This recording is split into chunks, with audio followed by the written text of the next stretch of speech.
So guys, I woke up, just had a beautiful idea, a boss idea. I'm gonna start a podcast. Yeah, I'm gonna start a podcast. Dead ass. Guess serious. What? I want you to help me name my podcast. And if I decide to use your name, guess what? I'm gonna bless you with the whole Trinity. I'm gonna make sure you get a Bel Air bottle. Make sure you get a Vion. Make sure you get a bamboo bottle. And of course, a McQueen and a Violet Fog bottle. Big business opportunity for you, Rick Ross. I'm only gonna tell you this one time, Ross. You better stop fucking playing with me, man. You hear me? And mind your fucking business, man. Because you went on a nigga Instagram page commenting about me, calling me out my name, my nigga, for no motherfucking reason at all. This how this shit started. So I'm gonna tell you again, man, leave me the fuck alone, man. I see your little funky ass video. I spend more money on my cow's hooves than you spend on your wife. You probably right, nigga. Cause I ain't bought her, I caught her, nigga. She fuck with me because who I'm blessed to be, not because I bless her with a fee. But ain't you the nigga that said, I put Molly all in her drink and she ain't even know it. Goddamn Ricky Raper, bitch. Huh? Stop talking about money, man. Cause money don't unlame a lame, nigga. There's a lot of sucker-ass niggas out here with money and you on the list. Matter of fact, you the captain of the Suckers with Money Association of America, nigga. And we ain't impressed. So mind your business. Because that's your problem. You're always minding niggas' business. You was minding Birdman business some years back when you was running around talking about, give Khaled the money you owe him. Well, you give Meek the money you owe him, nigga.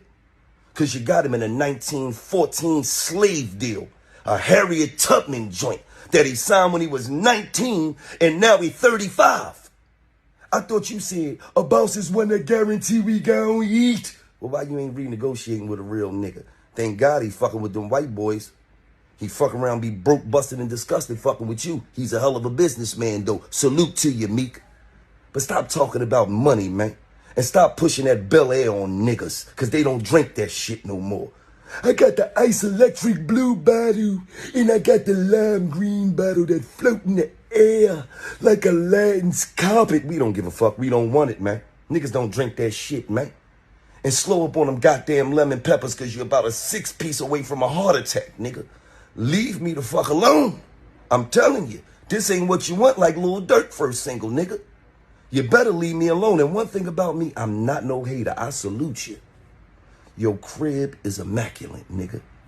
I'm talking about your crib is one of one, nigga. Unbelievable. But the whole Atlanta know you live dead smack in the hood, nigga. Right off Old National.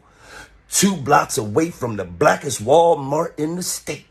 You ain't had a good night's sleep since you moved in that motherfucker. You know how them niggas in Atlanta breaking houses. You worrying about them niggas jumping your wall every night, nigga. And I get that raggedy ass cow to Labor Day. Before them niggas hop the wall and steal that motherfucker. Be riding all down Old National. Beef ribs for the hood. Fuck is wrong with you, man? Leave me the fuck alone, man. I'm not the nigga that you want to play with, Ross. You hear me? You CEO / drug dealer kingpin. Remember, we was on the same record label together. Teflon. Remember that?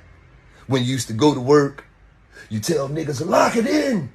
Then you come home, you change your uniform, you put your hat on backwards, and then you go in the studio and be a drug dealer kingpin rapper?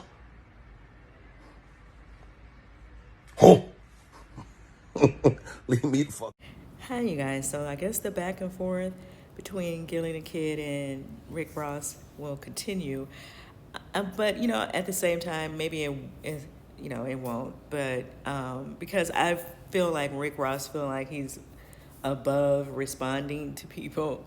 And so he kind of like tried to say something in a slick way, and he's going to start a podcast. Do I believe he wants to start a podcast, or that he is going to do that? No, I don't. I think that was his way of sort of saying something slick towards Gillie without saying his name, right? And that's what I mean. Like, he thinks that he's above just going directly at him, right, and saying whatever it is that he wants to say.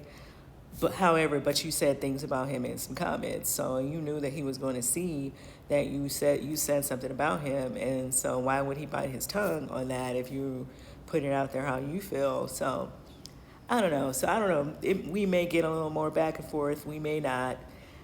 But just to entertain him asking what he should name his podcast, I came up with Rose After Dark.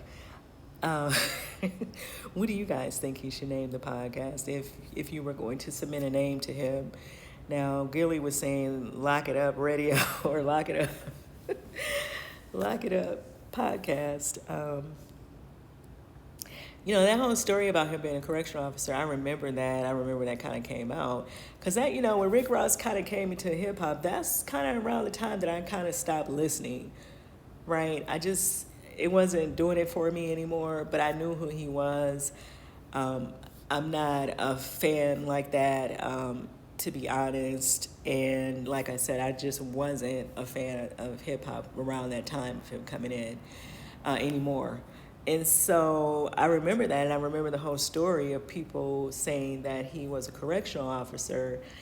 And like I've said in some past videos, when talking about the stuff today that's going on out here, people need to be careful because some of these people be undercovers. They could be, they could have been they could be plants. They could be put there to get in these crowds to see what you guys are talking about, see what these artists are talking about, right? To see what they're doing. And, he becomes, I'm not necessarily saying Rick Ross, I'm just saying anybody that they plant. I'm just calling that person a he. Because mainly a lot of his conversation is centered around the guys, right? Like, let's just be honest about that. And so it could be a woman or a man that they plant in the industry just to kind of see what you guys are doing and to get in that in crowd to get to these functions and these parties and making sure that they can get in these spaces to see what people are doing and what they're talking about and what the word is, right? Because you could imagine the talk in the industry is a little different than what the public is getting. Oftentimes we hear about a lot of stuff that go on after the fact, right? And so you guys get what I'm saying? Like, you never know who's a plant, who's not. I'm not saying that he was a plant. I'm not saying that he is a plant. I'm just saying people should be careful with stuff like that. And then you come in and with all this stuff about the real Noriega. What was the line that he had? He's friends with Noriega, the real Noriega. I think that's how it went. And, you're pushing this whole drug culture. But then you would think that somebody who worked as a correctional officer, with their moral set would not align with someone who's in the streets doing certain things. And that's just my opinion. Not to say that people don't go and get jobs as correctional officers or as police officers and detectives and all that stuff with the intentions of doing certain things or with the intentions of protecting certain people in the street, because those stories are out here as well. We get that. So it could kind of cut either way. And so I'm not saying that it can't, and I'm not trying to make anybody think that I think that it can't go either way. I'm just saying, he kind of came out after he worked this job, and then you're using all this drug culture to slang this music. And so, yeah, it is a little suspicious. It was a little suspicious, I would think. But, I've never, like I said, I don't need to cancel anybody because I was never into them anyway. So it is what it is for me because I don't get into him like that. But I noticed that he was, and I don't really know what his beef is with Baby. Like I said in the other video, I don't know what their deal is, why there's an issue there. But I know that he was saying some things about that, and then he, I guess was saying some things about Gillie and probably other people whenever these people feel like jumping online and making their presence felt. I don't know. Let me know what you guys think. And then people were kind of saying some silly stuff about people were putting him down for the investment in a cow. No, that wasn't it. If you didn't get the joke, then you just didn't get it. But no one was talking about his investments. No one has anything to say about this man making investments. He should make investments. He should be, reaping the benefits of his work, right? I know everyone should strive to do that. I hope that people are going in that industry with that in mind and not just going in there doing a bunch of reckless stuff, right? So yeah, no one's not saying that they're not proud of him and where he is, and the fact that he can't invest in these things in a farm or whatever he's trying to do with the cow situation. No one's saying that at all. And that had nothing to do with what Gillie was saying. He was just saying, he was really mimicking his voice and the way he sounds.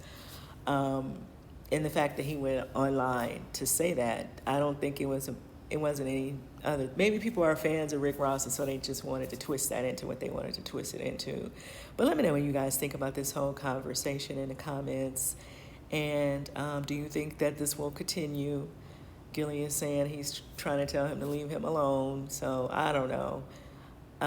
Rick Ross retired. I mean, is he finally just moved on to something else? Let me know in the comments. And what would you name his podcast?